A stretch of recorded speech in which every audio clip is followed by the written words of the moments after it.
Hello everyone, welcome back. We are doing the seventh chapter gas laws and we've covered two lectures in this chapter जिसपे हमने पहले में gases properties पढ़ी थी gases की और सेकेंड लेक्चर में हमने बॉयल्स लॉ कवर किया था. Boyle's law dealt with pressure and volume relationship where we had kept the temperature constant रख के प्रेशर और वॉल्यूम में आपस में कैसे वेरिएशन होता है, एक के इंक्रीज होने से दूसरे पे क्या फर्क पड़ता है, that we had studied in Boyle's law. Now we are going to study temperature volume relationship. Temperature और वॉल्यूम रिलेशनशिप जो है ये आपको जो रिलेशन पढ़ना है, this was given by Charles, Jacques Charles एक साइंटिस्ट थे. He had given this relationship between temperature and volume. आप अगर इस लॉ को न भी पढ़ें तो आप जनरलाइज अगर देखें कि हम किसी, जैसे आपकी बुक में बलून का एग्जाम्पल दे रखा है कि एक बलून को, इन्फ्लेटेड बलून है जिसमें, इन्फ्लेटेड मीन्स जिसमें एयर फिल्ड अप है, एक फूला हुआ बलून है, इन्फ्लेटेड बलून है जिसको हमने थोड़ी देर के लिए धूप में रख दिया, ब्राइट सन में रख दिया, तो क्या होगा कि उसका वो थोड़ी देर बाद बर्स्ट हो जाता है. You can do it at your home also. It very simple experiment कि आप बलून को एक फुला के थोड़ी देर के लिए तेज धूप में रख दीजिए, ब्राइट सन में रख दीजिए, so it will burst after some time. तो ऐसा क्यों होता है? क्योंकि हमने इन्फ्लेटेड बलून को रखा है, जब हम उसको टेम्परेचर दे रहे हैं, धूप में रखा है, हीट में रखा है, सन में रखा है, तो उसका टेम्परेचर इंक्रीज हो जाएगा और जो उसके अंदर जो गैस है वो एक्सपैंड होगी, गैस का वॉल्यूम इंक्रीज हो जाएगा एंड अल्टीमेटली इतना ज़्यादा वॉल्यूम हो जाएगा कि जो बलून है उसकी जो मटेरियल है, जो उसकी वॉल्स है, उस एयर को कंटेन नहीं कर पाएंगी एंड इट विल बर्स्ट. तो ये बहुत सिंपल सा एक एग्जांपल है कि टेम्परेचर के इंक्रीज होने से एयर का वॉल्यूम इंक्रीज होता है और वो बलून बर्स्ट हो जाता है. तो यही रिलेशनशिप हम चार्ल्स लॉ में पढ़ने वाले हैं.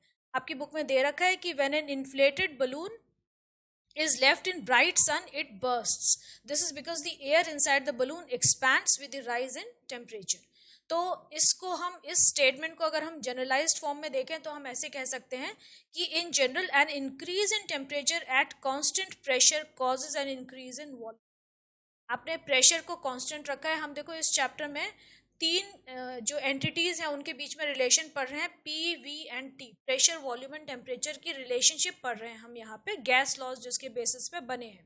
तो हम यहाँ पे क्या कह रहे हैं कि अगर टेम्परेचर इंक्रीज होता है तो वॉल्यूम भी इंक्रीज हो रहा है एंड जो हमारा जो थर्ड एंटिटी है, थर्ड फैक्टर है, उसको हमने कांस्टेंट रखा है, दैट इज योर प्रेशर. आपको प्रेशर कांस्टेंट रख के अगर आपने टेम्परेचर इंक्रीज किया तो गैस का वॉल्यूम इंक्रीज होगा ही होगा.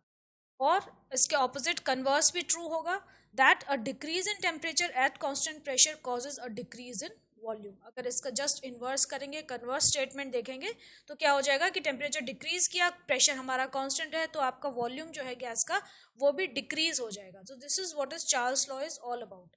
सो in 1787 Jacques Charles studied the temperature volume relationship of gases. और इसको इन्होंने सबसे पहले स्टडी किया था, लेकिन इसके वर्क को फिर और फर्दर डिटेल्ड में स्टडी किया जोसेफ गे लोजैक्स ने. लोजैक लॉ दिया था इन्होंने, दैट वाज इन 1802. ओके, अब इन्होंने किया क्या है, देखो ये एक स्टेटमेंट दे रखी है, स्टूडेंट्स को इसका मतलब समझ में नहीं आता है और इसकी वजह से आपके न्यूमेरिकल्स में थोड़ी सी प्रॉब्लम आती है, या फिर अगर आपके स्कूल में वाइवा होता है तो वाइवा में भी ये क्वेश्चन बहुत इंपॉर्टेंट है कि what is the statement given. Experimentally, it was found that a fixed mass of any gas expands or contracts respectively by 1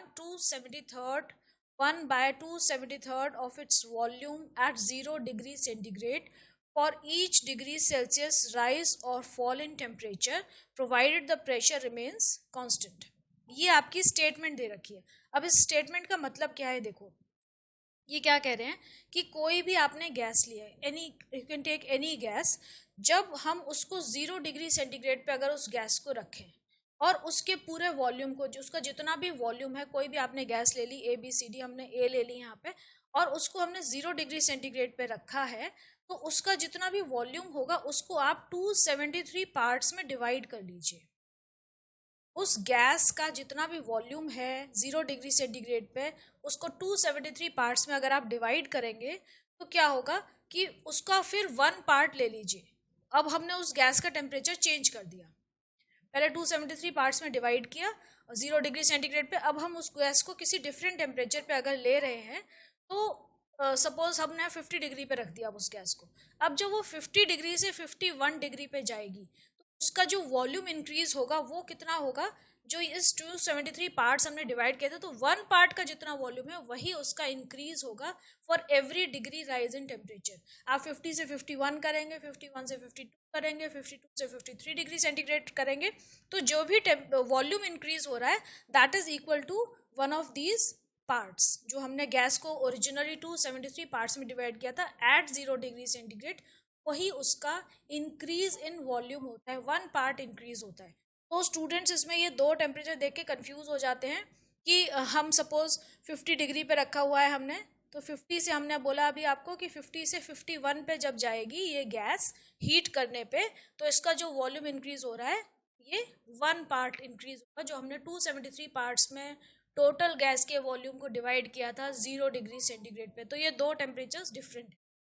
ठीक है, 0 डिग्री सेंटीग्रेड तो हम एक स्टैंडर्ड लेके चल रहे हैं कि उतने टेम्परेचर पे हमने गैस को अगर डिवाइड किया 273 पार्ट्स में उसके वॉल्यूम को, तो वो जो 1 पार्ट वॉल्यूम था वो इसका इंक्रीज होगा।